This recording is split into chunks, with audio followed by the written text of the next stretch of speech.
മതം നോക്കാതെ വിദ്യാഭ്യാസം നൽകിയ പാരമ്പര്യമാണ് ക്രൈസ്തവ സഭകൾക്കുള്ളതെന്ന് യൂത്ത് ലീഗ് നേതാവ് PK ഫിറോസ്. കാസ പോലുള്ള ചില സംഘടനകൾ വർഗീയവൽക്കരണത്തിന് ശ്രമം നടത്തുന്നു. ക്രൈസ്തവ സഭകളുടെ സ്ഥാപനങ്ങളിൽ ചിലരെങ്കിലും വർഗീയവൽക്കരിക്കപ്പെടുന്നു എന്ന ആശങ്കയുണ്ട് എന്നും PK ഫിറോസ് പറഞ്ഞു. ഒരുപാട് തട്ടമിട്ട കുട്ടികളെ, ഒരുപാട് പൊട്ടുതൊട്ട കുട്ടികളെ, അവർക്കെല്ലാം വിദ്യാഭ്യാസം കൊടുത്ത പാരമ്പര്യമാണ് കേരളത്തിലെ ക്രൈസ്തവ സഭകൾക്കുള്ളത്.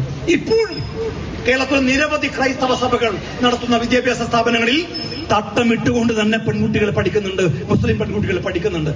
പക്ഷെ സമീപകാലത്ത് കേരളത്തിലെ കാസ പോലെയുള്ള ക്രിസംഗികളായിട്ടുള്ള ചിലർ ചേർന്ന് വർഗീയവൽക്കരിക്കാൻ ക്രൈസ്തവ സഭകൾക്കിടയിൽ വ്യാപകമായി പ്രവർത്തിക്കുന്നുണ്ട്. ക്രൈസ്തവ സഭകളിൽ ചിലരെങ്കിലും ഒട്ടുതൊട്ട ഹൈന്ദവ സമുദായത്തിൽപ്പെട്ട കുട്ടികളെ മതം നോക്കാതെ, ജാതി നോക്കാതെ പഠനം കൊടുക്കാൻ വേണ്ടി ഇത്രയും കാലം പരിശ്രമിച്ച ക്രൈസ്തവ സഭകളുടെ സ്ഥാപനങ്ങളിൽ ചിലതെങ്കിലും അങ്ങേയറ്റം വർഗീയവൽക്കരിക്കപ്പെടുന്നു എന്ന ആശങ്കയാണ് ഒരു ലീഗുകാരനുള്ളത്.